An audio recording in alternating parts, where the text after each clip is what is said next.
So, as the followers of this series are well aware, Chigorin and Steinitz have been debating the Evans Gambit for quite some time in this match. And here we're going to see it again.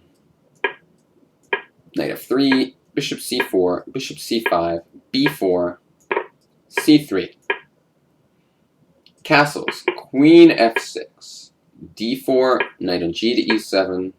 Honestly, I think Steinitz should have just quit this opening a long time ago and tried to outplay Chigorin positionally, but he couldn't help himself. So he went back.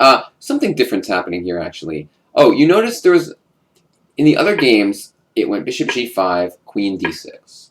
And after queen a4, in a recent game, I skipped showing you this game, Steinitz played the move f6. And he was completely winning. Totally winning with black. And like up a piece. But Chigorin ended up swindling him and winning the game. This time, white doesn't throw in bishop g5 and goes queen a4 first. And so he does play bishop to b6. But then after bishop g5, queen d6 comes again, and knight a3. And this is unpleasant. Unpleasant position again. We saw it like back in game 4 or something. And after c6, maybe game 3 it was, or game 5, rook a to d1. Black has some trouble, because white's about to go pawn takes pawn. And if the queen moves, maybe d6. So he ends up playing queen to b8, which is a really sad move to make. Bishop takes e7, king takes d6. King f8, knight takes e5. And, you know, black is getting pretty annihilated here. I mean, he's not up material. And look at this. So once again, Chigorin is dominating this opening battle. After knight e5, black goes f6, knight f3, just moves the knight away, bishop c5, e5, blasting the king open, even willing to sacrifice a piece for it. b5, bishop takes, c takes, knight takes b5, knight c7's coming, knight e6, pawn takes, queen h4, threatening queen f7, and different types of annihilation. I haven't analyzed it too deeply, but something like knight e5. It looks like checkmate's coming up on f7. And if king e8, it's just we take the rook or checkmate in one. Both look good. So he had to play something else. After queen h4, he went king f7, queen h5, king back. Now he went queen g4. White has at least one forced win here.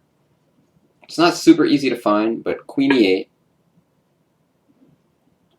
And after king g7, queen e7, king g8, and now we clear room for the rook lift. So we're threatening queen f7, checkmate. And after pawn takes, rook to d3. There's no good way to stop rook to g3. So, instead, though, after queen e7, he didn't go queen e8. After king g8, he went queen g4. He repeated the position again. And then he went knight on f to d4. Bishop takes, knight takes, rook to f8. Because if knight takes knight, rook takes, he was scared of letting that rook come into the game. Rook to d3, a logical rook lift. Bishop to b7. And by the way, according to my notes, rook b1 wins by force after bishop takes, knight takes, rook b4. It doesn't win by force, but we have two threats. The first threat is to go rook to g4. Like, let's say what black makes some random move. Rook g4, rook h4. And no good way to stop queen takes h7.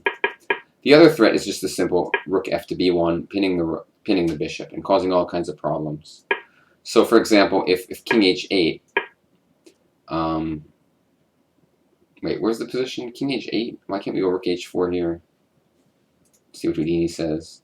Why rook fb1? Why not this? Oh, bishop e4, sacking the piece. Okay. It's still good for us. Position's just hopeless. Yeah, rook f to b1 wins the piece. So white could have done that. Instead, he played rook to d3, which looks pretty logical too. Black went bishop to b7. The thing is, now after rook h3, we do have knight g5 to defend the h-pawn. What happened here? Knight takes e6, d takes e6. And see, here's the problem. After rook h3 now, black has this defense that he didn't have before.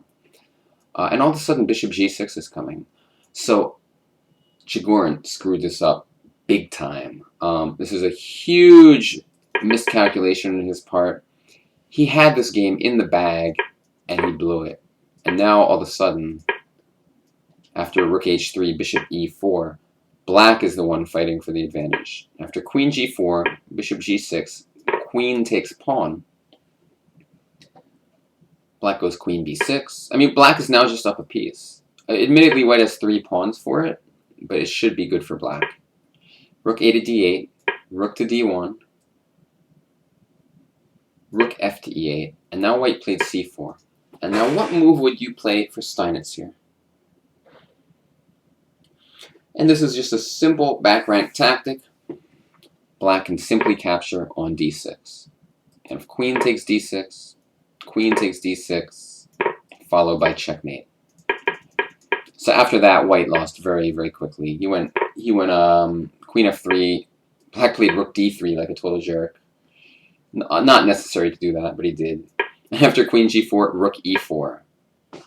And the queen cannot even stay guarding the rook on d1, and Steinitz wins the game and takes the lead 9-6. So this was a real heartbreaker. The score would have been 8-7 if Chigorin won this game as he should have. Instead, it's 9-6, and the match is nearing its completion.